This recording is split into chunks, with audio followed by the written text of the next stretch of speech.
Assalamualaikum warahmatullahi wabarakatuh. Yang saya hormati Bapak Ibu Guru SD Negeri 82, yang saya hormati CGP Ibu Mufa Al-Aini SPSD, yang saya hormati peserta mahasiswa IKM yang berbahagia.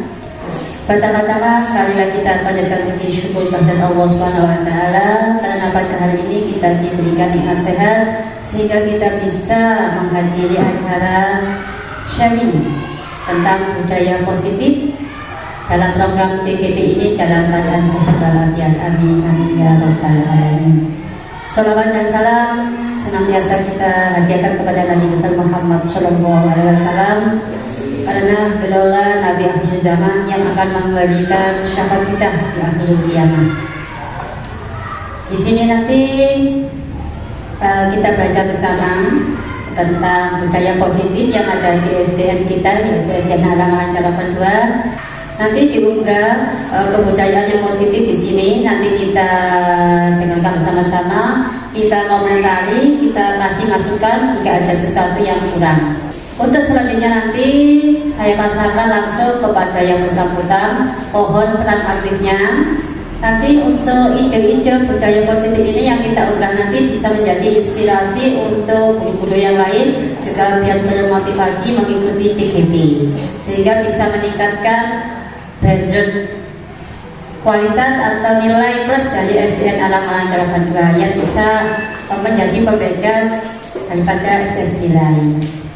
Untuk selanjutnya saya pasarkan langsung kepada penyampai, yaitu Assalamualaikum warahmatullahi wabarakatuh. Alhamdulillahirabbil alamin. Salatu wassalamu ala asyrofil anbiya'i wal mursalin sayyidina wa maulana Muhammadin wa ala alihi washabihi ajmain. Amma ba'du. Yang kami hormati Ibu Ulin selaku Kepala SDN Halangan Jalan 82, yang terhormat Bapak Ibu Guru SDN Halangan Jalan 82 yang sangat luar biasa, yang saya hormati juga adik-adik mahasiswa kampus mengajar yang juga sangat hebat dan luar biasa. Alhamdulillah hari ini saya diberi kesempatan di sini untuk berbagi dengan Bapak Ibu Guru dan adik-adik sekalian tentang budaya positif. Banyak hal budaya positif itu adalah suatu kebiasaan yang baik yang harus kita lakukan, terutama sebagai pendidik. Kita harus memberikan anak-anak kebiasaan-kebiasaan itu supaya bisa menjadi budaya positif, sehingga mereka tanpa disuruh, tanpa ada paksaan, tanpa ada tekanan, mereka akan dengan sendirinya melakukan itu dengan senang hati. Begitu ya Bapak Ibu. Nanti kita akan kupas apa sih budaya positif itu.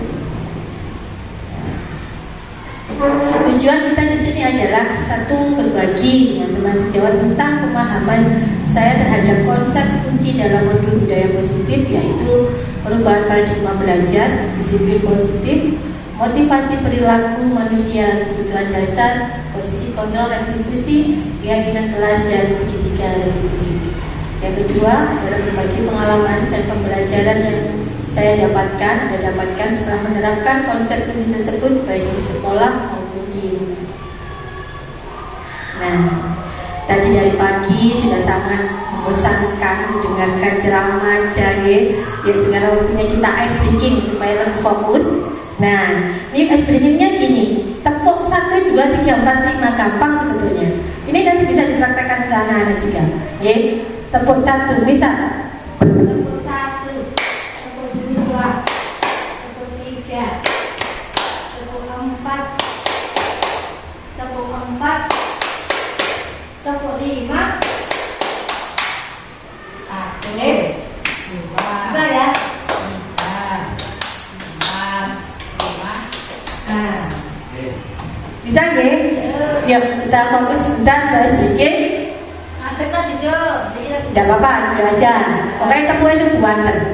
Tepuk 1, tepuk 1, tepuk 2, tepuk 2, tepuk 3, tepuk 4, tepuk 4, tepuk 5, 2 kali tepuk 5,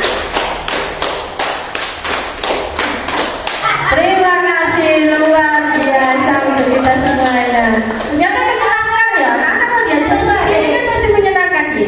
Ada lagi juga kalau variasi dari tepuk ini selain itu, kalau biasa saya di kelas itu biasanya tepuk 1, yes, tepuk 1, yes, tepuk 2, tepuk 3, semangat, tepuk 4, konsentrasi, tepuk 5, siap berlatih. Nah, itu juga bisa dijadikan satu referensi selain tepuk seperti tadi.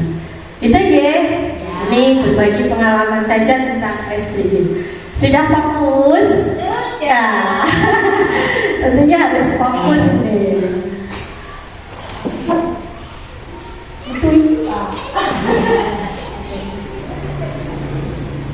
Nah, sekarang pertanyaan pemantik. Bu Fai senang sekali pertanyaan. Nah, ini setuju apa tidak setuju? Gampang. Hukuman dapat mendisiplinkan anak. Setuju apa betul? Alasan. Benar gak? Hukuman itu dapat mendisiplinkan anak. Kadang bisa, kadang enggak nih. Berarti ya setuju, ya tidak setuju. Tergantung alasan dari masing-masing. Nah, kemudian yang kedua, pemberian hukuman dengan hal positif seperti membaca atau membersihkan halaman sekolah dapat meningkatkan disiplin anak. Benar betul? Setuju apa tidak? Tergantung Pak. Setuju apa tidak setuju? Kemudian yang ketiga, memberi penghargaan dapat meningkatkan motivasi belajar anak. Boleh nih bisa menengah kayak ribet.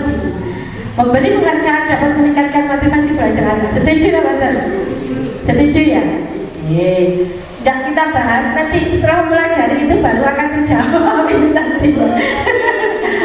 Hukuman dapat mendisiplinkan anak. Setuju, tidak setuju tergantung jawaban. Yang kedua, beri hukuman dengan hal positif, membaca, membersihkan itu meningkatkan disiplin anak. Juga terbukti kalau ini, saya tahu sendiri biasanya anak-anak itu suka bicara kotor. Tapi boleh kasih hukumannya apa? Ayo, baca istighfar 100 kali, baca istighfar 100 kali. Alhamdulillah banyak sekali kemajuan. Hari ini pun sudah tidak ada yang ngomong mese-mese itu ya, punya kata kotor itu sih. Berarti kan maju ini, ya kan? Mendisiplinkan ada satu tapi belum tentu dengan yang lainnya. Yang ketiga adalah memberi penghargaan dan meningkatkan motivasi belajar anak. Ini tentunya sepertinya iya, karena biasanya wah, aku garap PR, aku bisa hafal Pancasila, bisa nyanyi, berapa belajar Pancasila, itu duit ke diri. Biasanya seperti itu. Bisa jadi motivasi. Betul ya? Setuju. Nah, pertanyaan tadi bisa kita jawab setelah kita tahu teorinya ini. Nah, ini kita berbagi tentang disiplin positif, nilai-nilai kebajikan universal. Kemudian teori motivasi, hukuman dan penghargaan, restitusi dan keyakinan kelas. Kemudian kebutuhan dasar manusia yang ada hubungannya dengan dunia berkualitas. Kemudian restitusi dengan 5 posisi kontrol restitusi. Yang terakhir adalah segitiga restitusi. Nah, tadi kepala tangan. Dan sudah coba Anda membayangkan bahwa Anda itu menyembunyikan sesuatu hal yang sangat berharga di kepala tangan Anda. Kemudian Anda berupaya bagaimana supaya ini tidak pokoknya nggak boleh, ini rahasia sampai mati nggak boleh, rahasia saya. Nah, ada teman Anda yang ingin tahu, boleh dengan ancaman, rayuan, intimidasi atau apapun itu, supaya Anda mau membukakan apa yang ada di balik telapak kepala tangan Anda tadi. Seperti itu. Apa yang akan Anda lakukan seandainya Anda memiliki suatu rahasia yang ada di balik ini? Boleh nggak kalau ada seseorang yang ingin mengetahuinya? Nggak boleh. Boleh apa enggak? Ya tergantung. Loh, tergantung mana?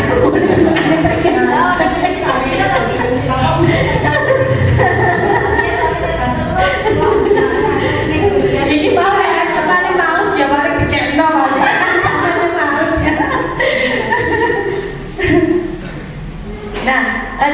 kehidupan paradigma ini Bapak Ibu, itu adalah salah satu kontrol. Kalau kita mempertahankan apa yang ada di kepala tangan kita, itu adalah berarti kita itu punya prinsip yang tidak akan mudah berubah oleh orang lain. Apapun itu tujuh layunya, apapun itu alasannya, pokoknya nggak boleh, nggak boleh. Nah, jadi yang berhak untuk mengontrol kita itu adalah diri kita sendiri, bukan dari pengaruh orang lain. Ini di situ. Nah, paradigma dari kontrol ini, ilusi guru mengontrol murid. Guru itu koyak-koyak kontrol murid. Padahal sebetulnya enggak. Kita hanya membersamai mereka, mendampingi mereka, memfasilitasi mereka sesuai dengan apa yang mereka mau, sesuai dengan kodrat alam dan kodrat zaman katanya kalau sekarang ini. Kodrat alam sesuai dengan tempat lingkungannya. Kalau zaman ini berarti ya saat ini. Nah, kemudian bahwa kritik membuat orang merasa bersalah dapat menguatkan karakter.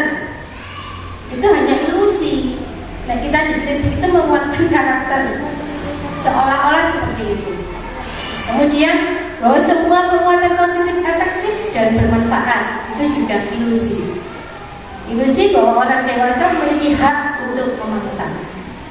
Kadang-kadang kita seperti itu ya, ke anak-anak itu koyok-koyok itu malam sama gune, kita waktu sama gune, ayo anaknya surano, rono, seperti kita punya hak untuk membuat memaksa. Padahal sebetulnya itu ilusi, nggak boleh sebetulnya.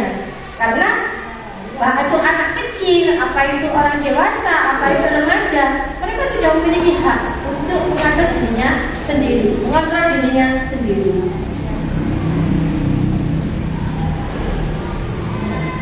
Siapa sesungguhnya yang memiliki kontrol? Tadi ya, stimulus respon.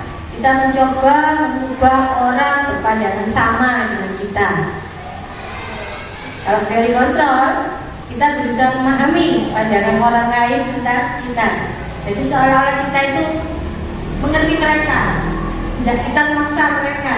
Begitu. Perilaku buruk dilihat sebagai suatu kesalahan. Kamu itu salah. Sudah datang terlambat. Ayo jam berapa sekarang? Tidak boleh. Semua perilaku itu jaga. Kita menanyakan mereka, kenapa kamu datang terlambat? Nah, mereka pasti punya alasan. Entah tadi bannya bocor, kan? Entah tadi dia itu juga bangun terlambat karena kemarin itu ada acara di rumahnya. Nah, itu harus kita dengarkan. Kemudian kalau stimulus respon itu orang lain bisa mengontrol saya, kamu bisa dikontrol oleh orang. Tapi kalau teori kontrolnya hanya ada yang bisa mengontrol diri Anda sendiri. Tadi punya prinsip ya, saya bisa mengontrol orang lain. Kalau teori kontrolnya Anda tidak bisa mengontrol orang lain, karena orang lain itu juga memiliki prinsip sendiri, memiliki hak sendiri. Pemaksaan ada pada saat rujukan gagal. Nah, yang harus diwayu. Ayo tak beli sedang tak buka di ay. Tak boleh akhirnya tak sama buka dulu. Nanti sampai pulang tak emosi loh Pak. Nah, seperti itu ada pemaksaan, sedikit intimidasi. Terus dirayu tak kena, betul pemaksaannya. Apakah Anda juga seperti itu dengan anak muridnya? Pernahkah seperti itu? Pernah, aku pernah. Kadang-kadang kalau kita sudah jangan, nggak boleh pakai itu, nggak mau, tetap keke, akhirnya keluar aja. Nanti kalau kamu nggak ngikuti apa kata bu guru, nanti nilaimu saya kurangi loh. Itu pun saya juga pernah melakukan itu. Akhirnya keluar pemaksaan, jadi pemaksaan. Kemudian kolaborasi dan konsensus menciptakan pilihan-pilihan baru. Seharusnya kita bisa berkolaborasi dengan diri kita. Maunya kamu seperti apa? Tapi kita sambil mengarahkan memfasilitasi mereka agar juga bisa sependapat dengan kita. Kemudian stimulus respon itu model berpikir yang menang atau kalah. Tapi kalau yang teori kontrol, model menangi, lebih netral. Oke. Apakah makna disiplin? Disiplin itu dari bahasa Latin disciplina, yang artinya belajar. Jadi disiplin itu kita bukan memberi hukuman, tapi membelajarkan anak, membelajarkan untuk bisa bertanggung jawab dengan apa yang disepakati bersama. Kalau peraturan itu sebetulnya peraturan itu siapa sih yang buat? Siapa yang buat peraturan? Tergantung peraturan apa. Kalau sekolah misal peraturan sekolah. Kalau sekarang itu peraturan itu kan dibuat dari sekolah, guru dan kepala sekolah gitu. Kalau di sekolah. Tapi objeknya adalah semua warga sekolah, maksudnya anak-anak juga. Tapi sebetulnya kalau peraturan itu bedanya dengan kesepakatan. Kalau misal kesepakatan itu kan semuanya dilibatkan buat itu. Nah, makna asal dari kata ini disiplin itu menggali potensi menuju sebuah tujuan dan apa yang dia hargai. Seharusnya disiplin itu ditujukan untuk menggali potensinya dan bagaimana dia menghargai dirinya sendiri. Contoh kayak datang terlambat gitu tadi. Nah, kalau dia punya yakin disiplin tidak hanya untuk mematuhi peraturan, tapi dia yakin bahwa nek saya datang itu tepat waktu, berarti dia menghargai waktu dan menghargai dirinya sendiri, supaya bisa jadi contoh untuk teman-temannya. Seperti itu. Dalam budaya kita, makna kata disiplin telah berubah menjadi sesuatu yang dilakukan seseorang pada orang lain untuk mendapatkan kepatuhan. Nah, ternyata kalau anak-anak itu disiplin itu kan karena tidak mau melanggar peraturan. Tujuannya kan di situ. Kecenderungan umat dalam menghubungkan kata disiplin dengan ketidaknyamanan, bukan dengan apa yang kita hargai atau untuk mencapai suatu tujuan. Kalau disiplinnya anak-anak itu, baik aku tidak kena hukuman, tapi menghindari hukuman. Padahal itu kan tidak nyaman bagi mereka. Bukan untuk dia itu, memang tentunya aku bertanggung jawab sesuai dengan peraturan itu bukan. Tapi anak-anak itu mau, cek gak dihukum, cek gak dimarahi sama privat, tidak dimarahi sama bu gurunya, seperti itu. Dia punya tujuan yang besar. Nah, kalau dihubungkan dengan nilai-nilai kebajikan universal, tujuan mulia yang ingin dicapai anak-anak dari disiplin tadi loh. Apa sih? Setiap perilaku perbuatan memiliki suatu tujuan. Dengan mengaitkan nilai kebajikan yang diyakini seseorang, maka akan muncul motivasi intrinsiknya akan terbangun, sehingga menggerakkan motivasi dari dalam untuk dapat mencapai tujuan mulia yang diinginkan. Nilai-nilai kebajikan yang ingin dicapai oleh setiap anak Indonesia kita kenal sekarang ini dengan profil belajar Pancasila, yaitu dari 6 dimensi belajar Pancasila. Tahu nggak Bapak Ibu ya? Apa dong? Kalau dinyanyikan itu biasanya enak. Coba. Ingat kembali. Bagaimana kalau menyanyikan lagu profil belajar Pancasila? Ingat ya Bu ya? Coba 1, 2, 3. Belajar Pancasila, beriman dan bertakwa pada Tuhan yang esa dan beranak mulia, berkebudayaan lemah, gotong royong mandiri, kreatif dan berjalan rintis. Nah, terima kasih. Itu seharusnya kita juga harus hafal, tidak hanya Ustaz Dudinya saja. Kita sebagai guru pun harus selalu sering-sering menyanyikan supaya jadi kebiasaan. Lupa lagunya. Ya. Kadang-kadang memang kalau kita menghafalkan itu nek ambiangan itu gampang lupa. Tapi kalau dengan nyanyian itu biasanya selalu ingat. Ini perlu salah satu yang bisa kita terapkan untuk anak-anak ya. Suruh hafal, ayo pakai lagu. Kelas 6 mana? Itu yang planet, menghafalkan planet itu. Nah, dia dengan lagu. Alhamdulillah, iya ada lagunya. Tapi saya lupa, nggak bisa. Pokoknya Merkurius, Venus, Bumi, Mars, Jupiter itu terus. Ada kalau Merkurius disebut planet merah. Lagu tapi saya nggak bisa, anak-anak itu yang bisa kemarin. Jadi iya, bisa pakai itu menggunakan lagu itu semua pun pakai lagu. Ya, yang penting itu hafal bisa, tidak apa-apa. Jadi itu salah satu memberikan pembelajaran sesuai dengan minat anak-anak. Ya, salah satu masuk di situ. Sekarang yang kedua adalah teori motivasi hubungan kekeluargaan dan restitusi. Nah, teori motivasi perilaku manusia itu satu, untuk menghindari ketidaknyamanan atau hukuman tadi. Okay? Apa yang akan terjadi apabila saya tidak melakukannya? Rata-rata anak-anak itu disiplin karena takut dihukum. Nah, itu berarti kan ada yang dijaga. Nah, maksudnya motivasi eksternal dari luar, pengaruh dari luar. Aku nggak mau terlambat, nanti kalau terlambat saya itu dimarahin sama Bu Uli. Saya tuh dihukum kalau Bu Elis. Nah, berarti motivasinya dari luar. Kemudian untuk mendapatkan imbalan dari orang lain antar institusi. Tadi katanya tadi, kalau saya bisa menghafalkan dimensi profil belajar Pancasila, nanti saya dikasih diva permen.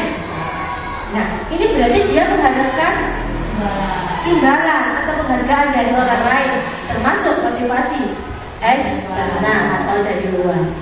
Nah, yang ketiga adalah untuk menghargai dirinya sendiri.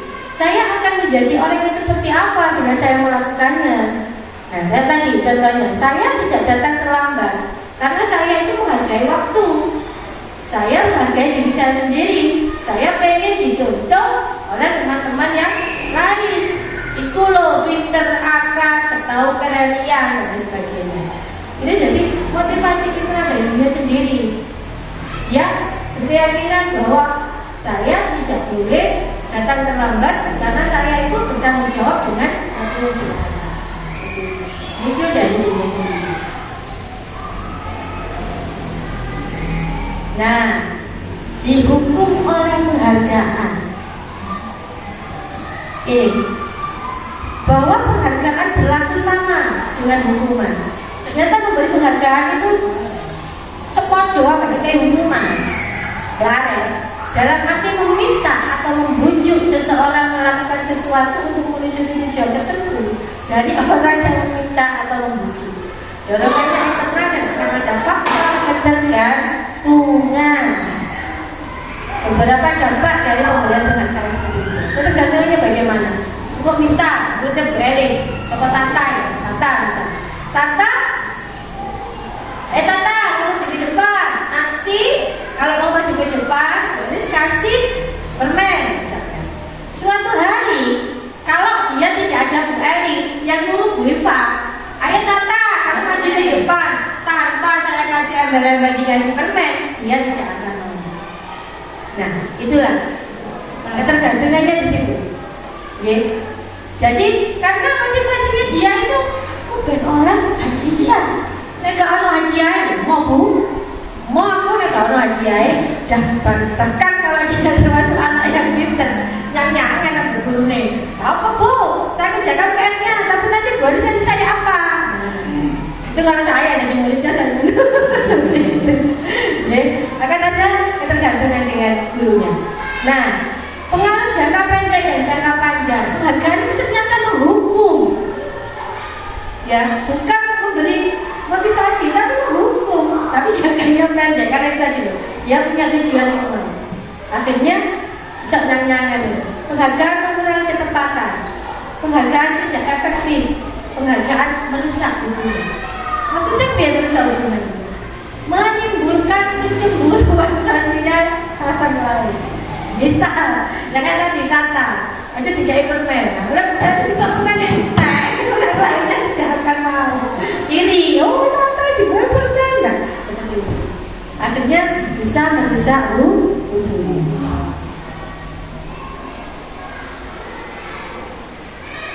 Kemudian penghargaan menurunkan kualitas juga.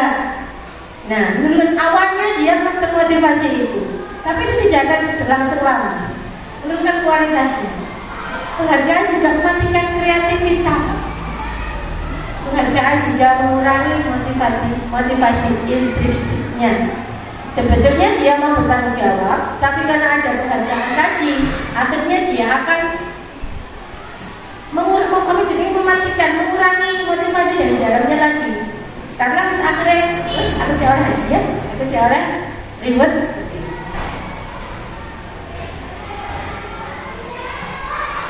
Bentuk program kebajikan. Bagaimana cara kita mengapresiasi anak yang memiliki prestasi? Kita bisa beri pengakuan secara khusus, bisa beri pengakuan secara pribadi, beri pengakuan kepada semua murid secara bergantian, beri pengakuan yang secara konsisten, kemudian fokus pada proses. Boleh kita memberikan suatu reward atau penghargaan itu, tapi secara khusus. Cara mungkin kayak anak-anak yang memiliki prestasi penakosa itu kita secara pribadi berikan apa dikali ya, supaya tidak menimbulkan tadi kecemburuan atau iri temannya yang lain. Tapi ya tergantung orang mana juga sih. Sebetulnya kalau seperti itu kan tujuan kita kan biar yang lainnya mengikuti kan gitu, okay. Tapi ternyata itu menimbulkan motivasi yang itu mau tergantung. Akhirnya itu dia tidak proses. Misalkan kayak tadi yang motivasinya itu mau meningkat kreativitasnya. Wes nek gelem mengerjakan gambar itu, pokoknya mengumpulkan dapat ini misalnya.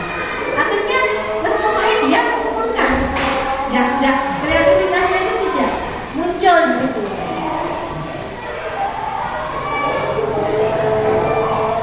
Nah ini contoh pengakuannya. Kemarin saya perhatikan rasa empatimu besar sekali pada saat orang murid baru di kelas kita. Saya menghargai kepedulianmu pada saat kamu membantu teman-temanmu di tugas kelompok. Terima kasih untuk rasa tanggung jawabmu pada saat kamu menulis kertas yang berserakan di lantai. Bukannya sebatas itu. Pengakuannya itu. Tadi tindakan guru, hukuman atau konsekuensi. Sebetulnya kalau sebelum kita menjawab ini, jadi kan harus tahu dulu hukuman itu sendiri, konsekuensi itu sendiri. Nah seperti itu ya. Kalau hukuman itu apa?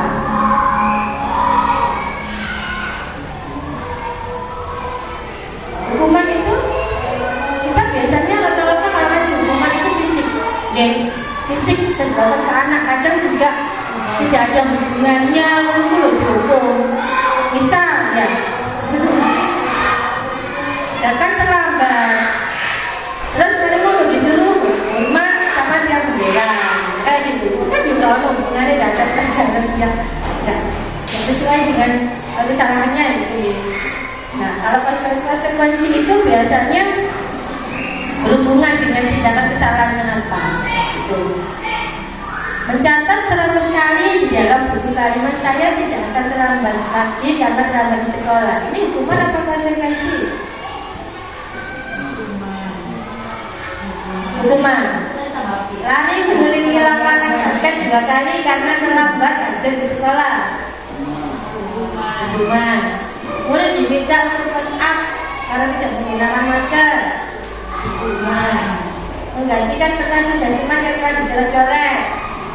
Membersihkan tumpahan air di meja tulis karena tulisan pada saat belajar. Konsekuensi. Murid disuruh untuk tidak mengenakan sepatu karena tidak menggunakan sepatu hitam. Lari mengelilingi lapangan basket 2 kali karena terlambat 10 menit untuk kelas dan kejurutan. Konsekuensi. Nah ini hukuman. Ini hukuman. Nah, itu tadi. Ternyata hukuman itu biasanya kalau dihukum itu anak itu juga boleh dendam barang boleh. Pernah nggak merasakan itu? Boleh nggak seneng aku risiko, mesti aku dihukum. Kadang-kadang jadi seperti itu. Boleh nggak saya? Jadi ngomong. Nah nanti kita bisa meraba diri sendiri. Kita itu ternyata di posisi yang mana ya? Awalnya kita itu dengan anak ini sebagai teman, apa sebagai penghukum, apa sebagai manajer atau seperti apa. Nanti kita bisa. Perbedaan hukuman dan konsekuensi. Hukuman itu sesuatu yang menyakitkan yang harus terjadi. Kalau konsekuensi itu harus terjadi. Artinya di sini kalau konsekuensi itu kesepakatan sesuai dengan kesepakatan kita. Nek kowe lupa mau mencolok duit temanmu ya sampai gitu ganti kan ngono. Ya, itu konsekuensi. Membuat anak sakit fisik dan hati tadi.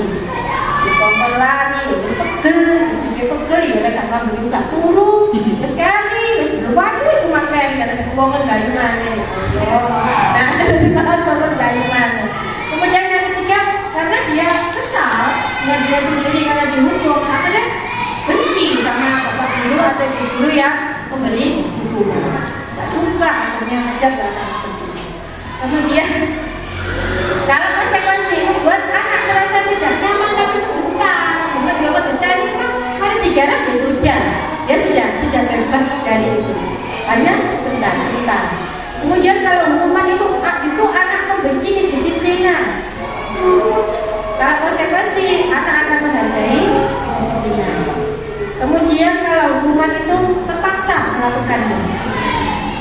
kalau konsekuensi itu berupa stimulus, kemudian mendorong anak menyakiti dirinya sendiri, mendorong anak agar mudah menyesuaikan diri. Kemudian hukuman itu membuat konsep diri yang belum. Kalau konsekuensi, konsep diri yang lebih baik. Anak belajar untuk menyembunyikan kesalahannya. Kadang itu karena dihukum itu boleh dia kena hukuman pas melanggar tuh bejo-bejo. Nah kayak gitu, tidak jujur, saya nggak jujur dengan diri sendiri. Kemudian kalau konsekuensi itu anak belajar untuk bisa mematuhi peraturan. Hukuman itu menimbulkan rasa malu, rasa bersalah, merasa dimalukan, dan merasa tidak dihargai. Kalau konsekuensi, dia merasa kehilangan hak, dibuat tidak nyaman, diasingkan, tapi sifatnya hanya sementara. Kalau konsekuensinya dia selesai melakukan itu, ya urus mandi. Tapi kadang hukuman itu jadi wah, dia sampai nanti sampai besok, sampai seterusnya. Nah, ini adalah istilah yang baru namanya restitusi. Ternyata ada cara untuk bisa menjadikan anak yang melakukan kesalahan itu bisa kembali ke kelompoknya dengan karakter yang lebih kuat dengan cara restitusi. Restitusi itu adalah proses kolaborasi yang mengajarkan murid untuk mencari solusi untuk masalah mereka sendiri dan membantu murid berpikir mereka ini menjadi orang yang seperti apa dan bagaimana mereka harus melakukan hal nanti. Jadi kita mengarahkan supaya anak-anak yang melakukan kesalahan itu menyadari kesalahannya. Kemudian mereka akan berusaha tidak mengulanginya dengan meyakini apa yang mereka yakini. Misal kalau mencuri itu kan tidak menghargai orang lain atau mengambil hak orang lain. Nah, seandainya mereka dari posisi barangmu yang dicolong kancamu, ya apa misalnya? Nah, akan bagaimana perasaan kamu? Mereka akan bisa meraba dirinya. Oh iya, saya sendiri barang uang saya nggak bisa jajan bu. Saya akhirnya nanti lapor, saya boleh seperti ini. Akhirnya kan mereka bisa mengeluarkan uang. Itulah restitusi. Nah, kalau hukuman itu mencapkan identitas gagal. Sesuatu yang menyakitkan tadi sudah ya, kita bisa bahasa satu. Nah itu korbannya mendapat keadilan, tidak nyaman bagi murid, perilakunya pasif, anak akan merasa tersakiti, kemudian anak akan membenci pada sebuah peraturan. Tapi kalau konsekuensi atau restitusi itu akan memberikan identitas yang sukses. Konsekuensi itu menetralkan tadi. Tapi kalau restitusi, insya Allah akan memberikan dampak yang positif bagi murid. Karena harapannya dengan restitusi, anak yang melakukan kesalahan itu mereka akan bisa mandiri, bisa bertanggung jawab, juga bisa memperbaiki kesalahan untuk mencari solusi masalah yang telah dibuat. Itu tujuannya dari restitusi.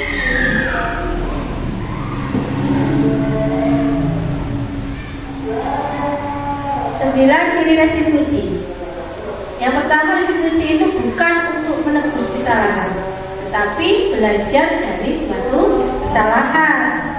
Mari melakukan kesalahan, kita belajar dari kesalahan itu bagaimana supaya kita tidak mengulanginya kembali.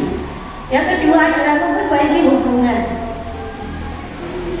Memperbaiki hubungan guru dan murid, juga murid dengan anak yang melakukan kesalahan itu pada siapa pada temannya. Jadi dia belajar untuk membagi hubungan itu.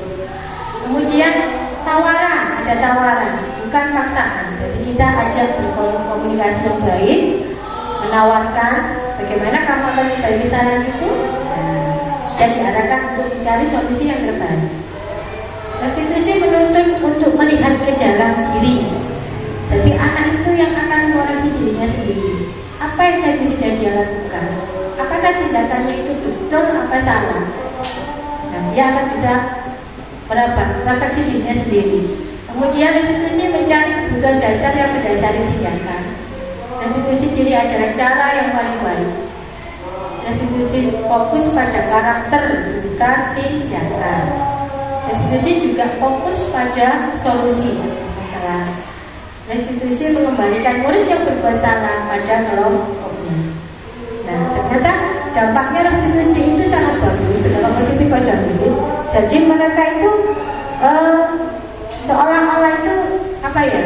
Jadi meskipun salah, tapi dia tidak diberi hukuman ataupun apa, tapi dia berusaha untuk memperbaiki kesalahan itu. Jadi dia senang. Sungkan diri. Apa? Sungkan diri. Iya, jadinya anak segan sama gurunya ini. Bukan karena tujuan apa-apa, tapi akhirnya sama guru saya tadi salah, tapi sama guru nggak dikasih hukuman. Saya sebenarnya saya cuma diajak komunikasi, berusaha untuk memperbaiki hubungan dengan teman yang dianggap salah tadi. Nah, akhirnya anak itu memiliki dampaknya apa ya? Apa ya istilahnya, senang dengan langkah itu gitu loh. Kadang-kadang kalau dengan hukuman itu jadi rendah diri, takut. Terus kadang-kadang akhirnya di kelas itu ya menang gitu, kalau malu. Apalagi anak yang sudah besar-besar, kelas 5, kelas 6. Nah juga hukuman itu malu. Jadi kita berusaha jadi guru yang bijak dalam menghukum ya. Hukuman yang tidak mempermalukan mereka. Karena kalau enggak, maksudnya bukan hukuman, istilahnya dengan diajak berkomunikasi yang baik, diajak berkomunikasi yang baik lagi. Saya sendiri juga sama Bu. Ternyata ya malah kalau jadi setelah belajar ini, wah ternyata apa yang saya lakukan ke anak-anak itu, yo salah jalan. Kita tidak mampu kepada anak-anak. Iya. Ada yang nolak, yang gini, nolak, semuanya kawin itu, tapi dia nggak terbentuk mematuhi komitmennya juga. Kita juga ya. Ya bagaimana? Kemarin juga jadi bahasan pada saat kita lakukan diskusi.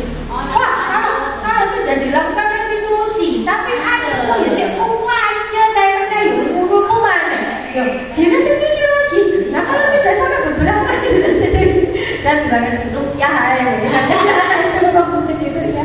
Sudah seperti itu. Nah, tapi kita kan berupaya bagaimana usaha itu tidak mengkhianati hasil, tapi intinya kita berupaya usaha yang terbaik untuk anak-anak. Hasilnya seperti apa? Ya itu mau kita kembalikan lagi kepada kodrat manusianya. Lagi keyakinan kelak. Toh guru juga bukan Tuhan, kita juga manusia yang tidak bebas dari kesalahan juga. Jadi ya bagaimana kita berkolaborasi dengan anak-anak yang paling tidak saling memberikan kenyamanan, itu aja. Nah, mengapa tidak peraturan saja? Mengapa harus keyakinan keras? Tadi kita memiliki peraturan menggunakan helm pada saat mengendarai kendaraan roda 2. Kenapa harus pakai helm? Tidak ketilang, tidak hukuman, tidak ketilang. Tapi intinya adalah untuk keselamatan. Nah, itu adalah nilai-nilai kebajikan yang kita yakini bahwa itu untuk kepentingan kita dan orang lain yang muncul dari diri kita sendiri.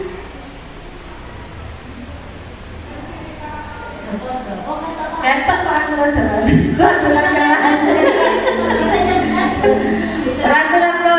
Nah, awalnya dari peraturan itu harapannya, peraturan itu kan biasanya masih dalam kata-kata yang negatif ya Pak, negatif. Maksudnya dilarang membuang sampah seperti itu, jangan mencoret dinding seperti itu.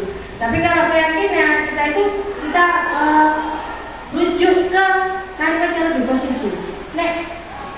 Tidak boleh membuang sampah sembarangan. Kita menuju keyakinan keras harus merujuk jadi membuang sampah pada tempatnya. Jadi menghilangkan kata negatifnya. Seperti itu.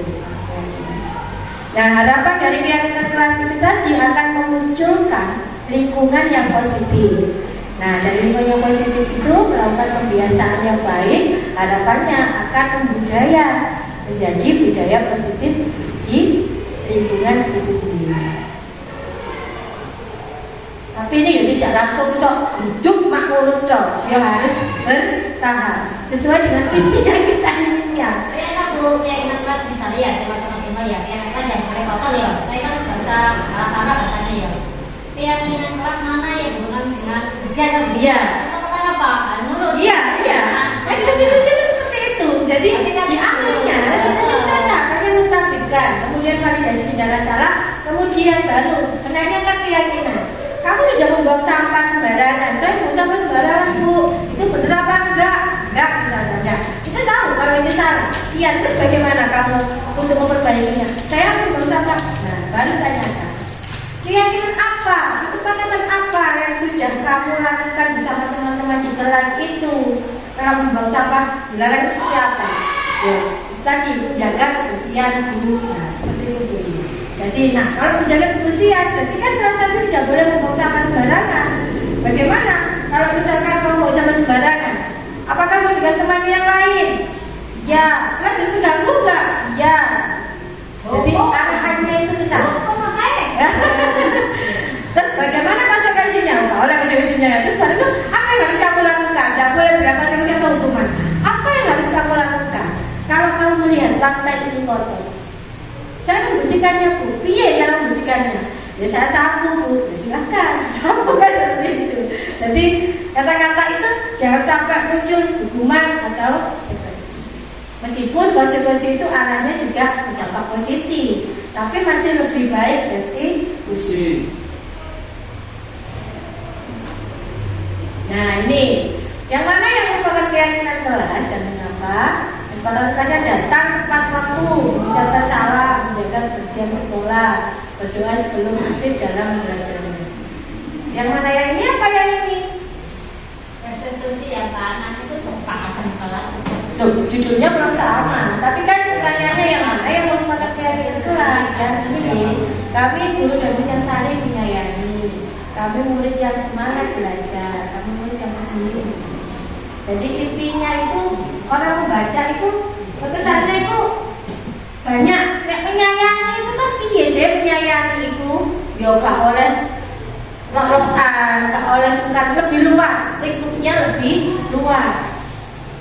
Bagaimana sih semangat belajar? Yang semangat belajar, biar semangat belajar itu ya kudu aktif, ya mengerjakan tugas, ya mengerjakan PR.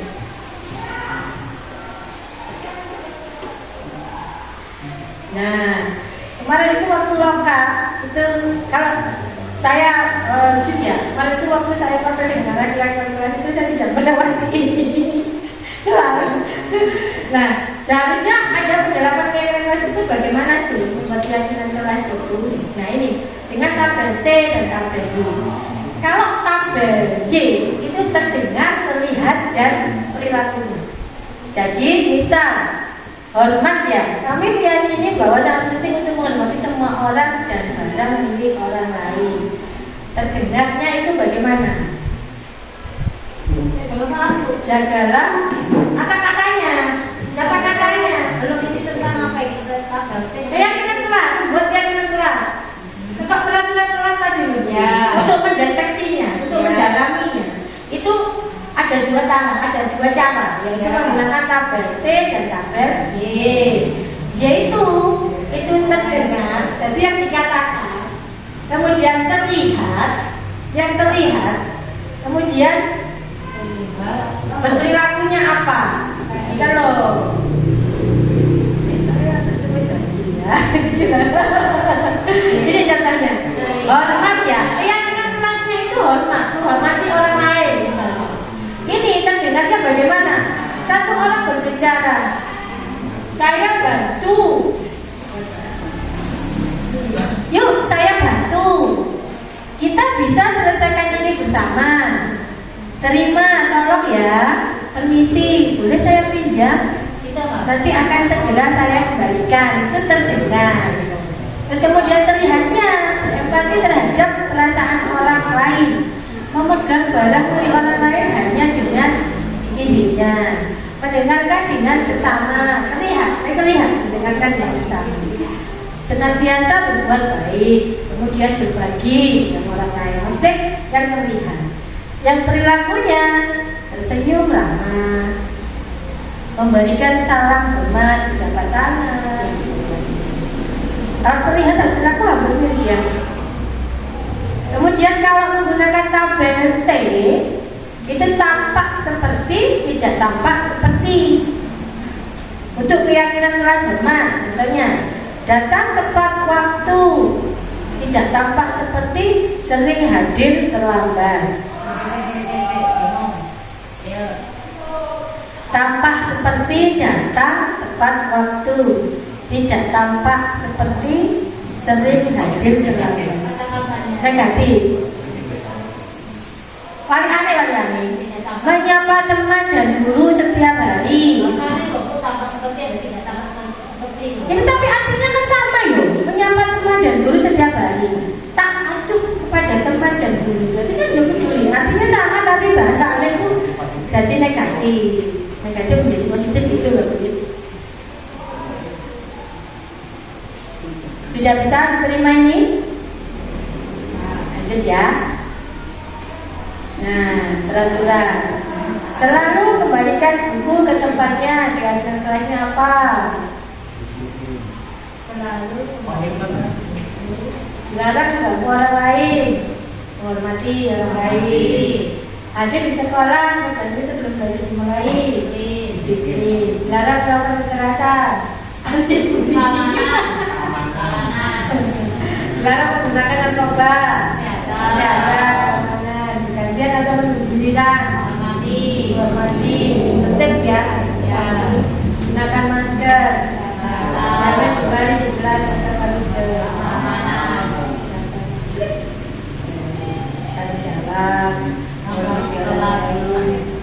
Kesehatan, sabar.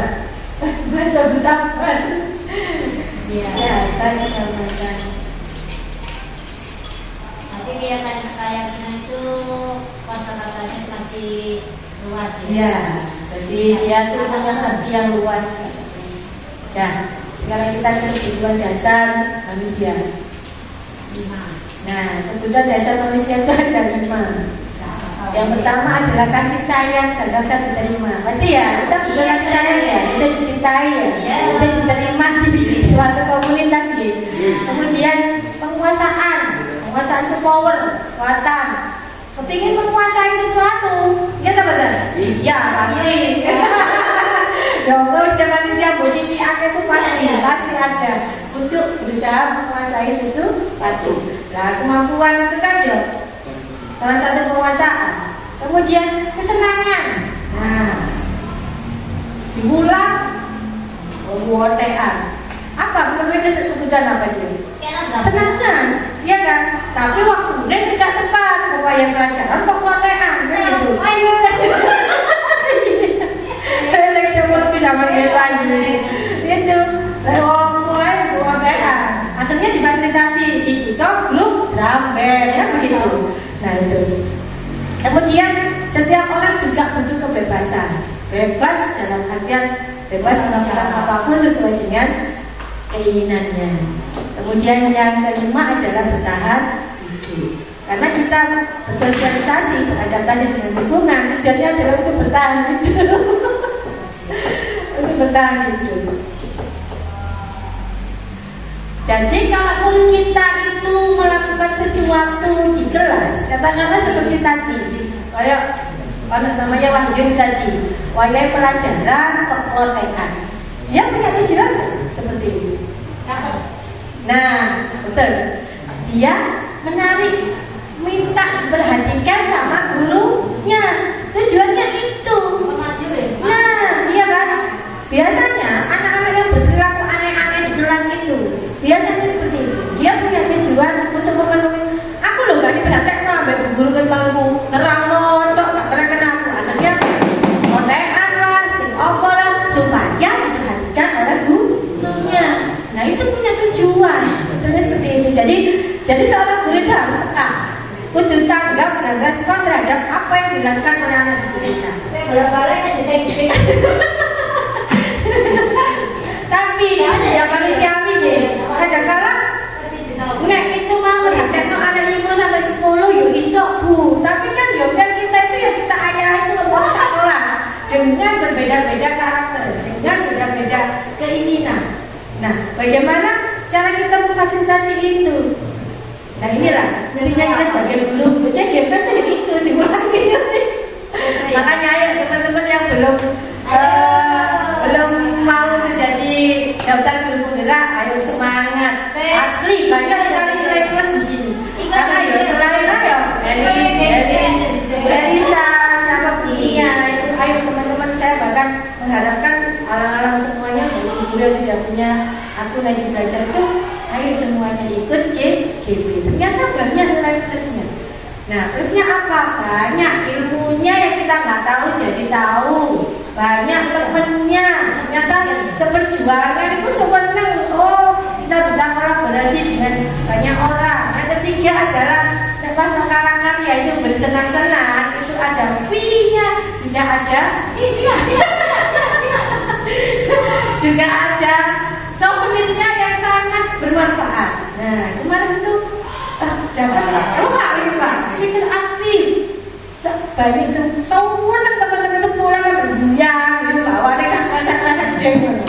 Nah seperti itu ternyata tidak sesuai dengan bayangan kita sih, menakutkan apa ini tidak ada sama sekali. Besok mantan wong kau bahkan akan yang berkah dilakoni pun. Ya memang sih kalau memang kita nggak bisa mengatur waktu itu kesannya jadinya yang bertugas saja seperti itu. Tapi kan yo kalau kita bisa bagi waktunya dengan baik, insya Allah santai tidak ada terjadi. Jadi kan baru dewe saya yo ini manis. Tapi ya ini aja. Ya, kita ngomong kayak iya. Tapi ya memang kita boleh nggak iso ngobrol santai, jadi ya memang ada saat waktu luang kita ngicin seperti itu. Ya. Tapi kan ya semua itu adalah proses. Ya. Memang semuanya tadi udah sebut. Awalnya dari keterpaksaan, ya kan? Apapun mereka di awal kepaksa, ya tidak mau. kayak dia. Nah, saya sendiri kan juga paksa, kadang-kadang paksa untuk jadi mungkin aku daftar, tapi karena kepaksa, tapi kan sudah ternyata, oh istilahnya menyemprot, terbiasa, akhirnya jadi budaya yang positif. Nah, seperti itu ya. Nah, sekarang 5 posisi kontrol. Nah ini tadi yang saya katakan. Bagaimana kita memposisikan diri kita terhadap anak didik kita? Ini ya, penghukumkah, membuat orang bersalah, teman, pemantau, ataukah seorang manajer? Kalau sebagai penghukum dan membuat orang bersalah, ini dampaknya itu membuat anak menjadi mencengkak identitas gagal terhadap anak. Okay. Kemudian kalau posisi kita sebagai teman atau pemantau, itu identitas yang berhasil sukses, cuma juga masih ada ketergantungan. Tadi saya katakan bahwa anak itu tadi bergantung pada salah satu guru. Juga kalau sudah kan semua kalau Bu Iva misalkan, kalau move on dengan guru yang lain itu agak susah, lama. Itu ya, jadi kalau dalam institusi kita itu bertindak sebagai manajer, artinya mengarahkan, memfasilitasi bersama mereka untuk bisa memunculkan motivasi dari dalam dirinya sendiri.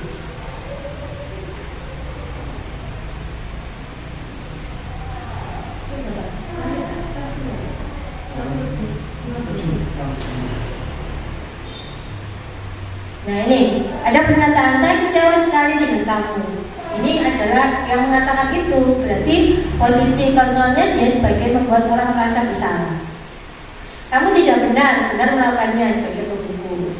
Ayolah lakukan demi Bapak. Nanti kalau kamu seperti itu, Bu Iva itu loh ditegur sama Bu Uli, tolong ya nak, jangan lakukan itu lagi biar Bu Iva. Nah ini berarti membuat apa sebagai teman, kayak teman. Nah, kemudian apakah kamu mendapatkan stiker bintang kali ini mengatakan itu sebagai pemantau? Kemudian bagaimana kamu bisa menyelesaikan masalah ini? Nah, kita digali salah. Nah, terus apa yang kamu lakukan untuk memperbaiki kesalahan itu? Kita mengarahkan manajer, pemimpin.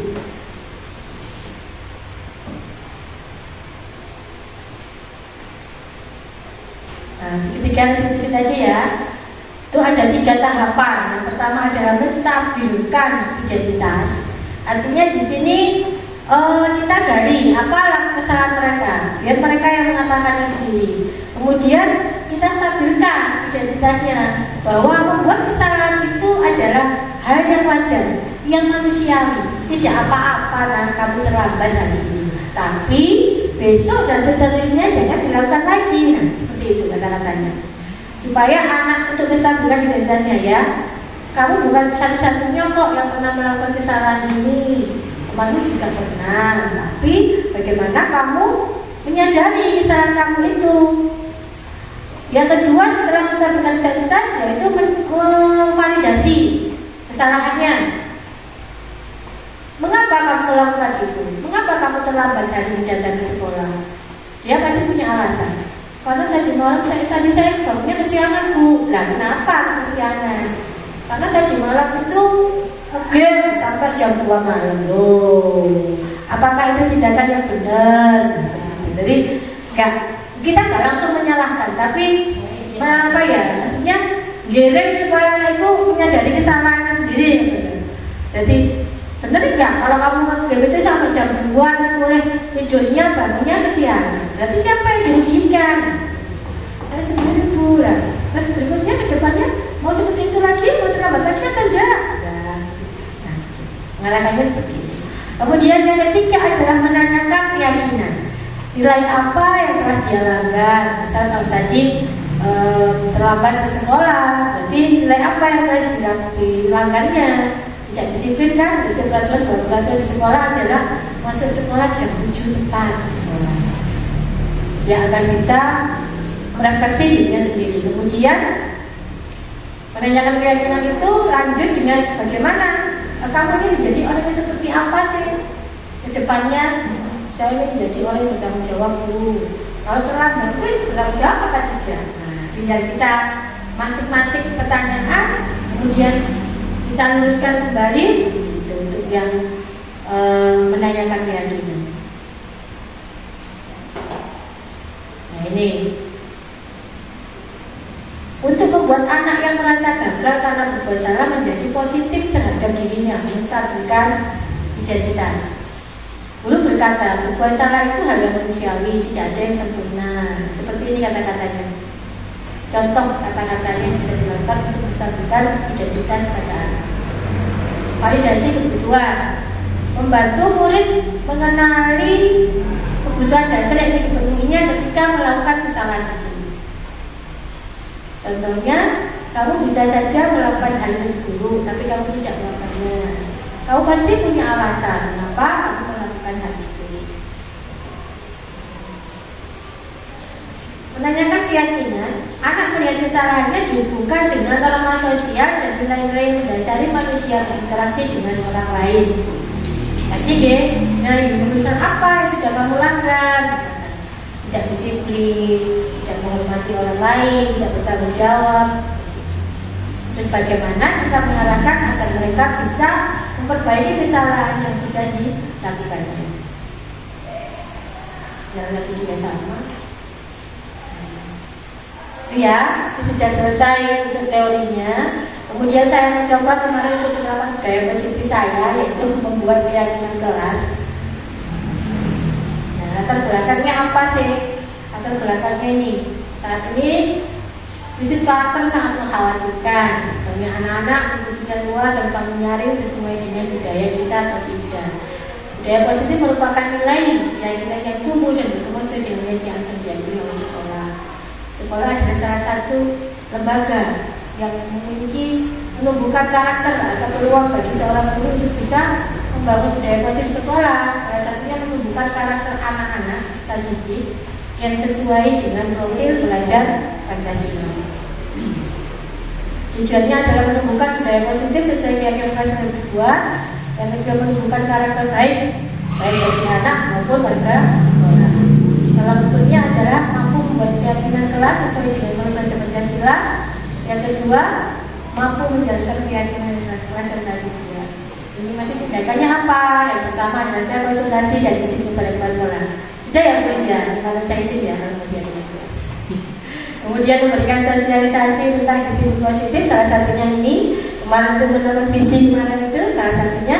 Kemudian juga memberikan sosialisasi kepada anak-anak pada saat akan membuat kegiatan kelas. Kemudian yang ketiga, kolaborasi dengan peserta didik membuat kegiatan kelas. Kemudian kegiatan kelas itu saya bannerkan, tanda tangani bersama sebagai bukti atau sahnya tindakan kelas itu, kegiatan kelas itu dilaksanakan.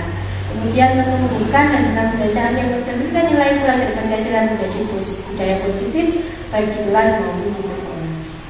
Dukungan yang dibutuhkan adalah orang tua yang mendukung dan melakukan kebiasaan budaya positif. Kalau budaya positif itu sudah dilakukan di sekolah, kita harus komunikasi, berkolaborasi dengan orang tua untuk juga bisa mengawasi anaknya di rumah itu melakukan itu enggak.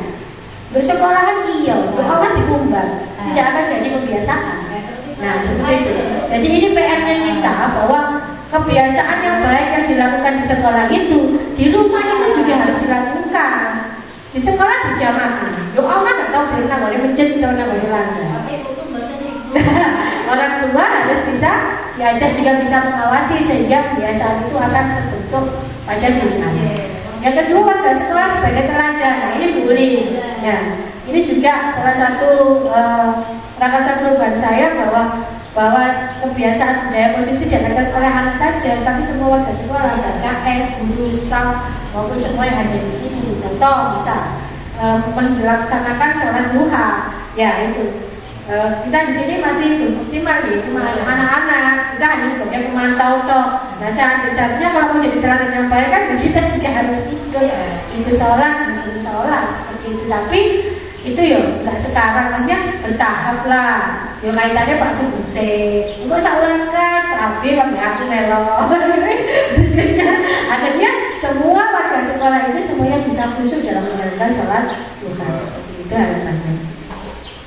Kemudian yang ketiga adalah sarana dan prasarana untuk menumbuhkan budaya positif di lingkungan sekolah. Kalau memang kita butuh prasarana yang lengkap, apa sih yang dibutuhkan untuk menumbuhkan budaya yang baik itu? Ya kita omongkan dengan kepala sekolah dan bendahara untuk menganggarkan agar yang dibutuhkan untuk bisa mendukung kegiatan kebiasaan baik di sekolah.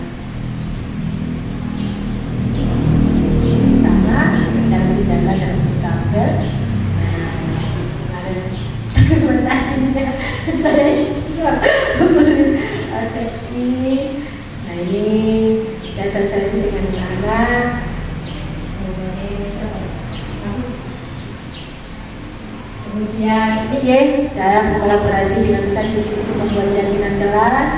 Ini saya memberikan penjelasan dulu apa sih jaminan kelas itu. Diskusinya ini anak-anak juga sama dengan apa yang tadi dilakukan. Jadi anak-anak membuat satu peraturan yang diinginkan, kemudian ditempel di post-it, kita analisa bareng-bareng. Oh, ini sama dengan ini. Kemudian menempelkan, kemudian hasil kegiatan yang dibuat. Nah, ini tanda tangannya, ini hasilnya. Ini saya berikan. Nah, harapannya aksi nyatain. Nah, puncaknya refleksi kita bersama. Hal baru apa yang mengubah paradigma Bapak Ibu setelah Anda mendapatkan materi tersebut? Barangkali bisa salah satu untuk bisa menjawab dari refleksi ini. Monggo.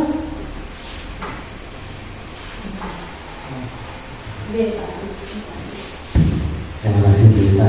Jadi saya setelah mengikuti kegiatan ini, saya menjadi lebih tahu bahwa untuk mengobati siswa yang dalam tanda kutip sakit, ya, maka hal yang paling baik adalah dengan melakukan restitusi. Karena merasa siswa terasa tidak tersakiti, cara obatnya obatnya lagi dan siswa menjadi lebih sembuh lagi dan sebagainya. Terima kasih. Alhamdulillah, terima kasih Pak Habib atas refleksinya. Ternyata memang benar bahwa restitusi itu pedokan obat legi. Jadi kalau anak dikasih yang manis-manis itu namanya obat. Dia ini manis, itu mau anak saya sendiri aja gitu. Obatnya yang manis ya mau. Kalau pahit nggak mau. Nah, restitusi itu adalah salah satu obat untuk bisa mengatasi kenakalan atau kesalahan ya yang dilakukan oleh anak tanpa menyakiti mereka, tanpa menimbulkan beban mental pada mereka, dan mereka akan dengan sendirinya akan berusaha untuk memperbaiki kesalahan itu dan mencari solusinya bersama-sama. Terima kasih atas berbagi pengalaman hari ini dengan Bapak Ibu sekalian. Saya sangat berterima kasih dan memberi apresiasi yang sangat luar biasa kepada Bapak Ibu karena sudah berbagi pengalaman berbagi pengalaman di sini. Kita sharing bareng-bareng dan berdiskusi untuk meningkatkan kualitas pembelajaran di kelas kita. Apabila ada kurang kata atau perilaku yang kurang berkenan dari Bapak Ibu sekalian, saya senang pribadi mohon maaf yang sebesar-besarnya. Assalamualaikum warahmatullahi wabarakatuh.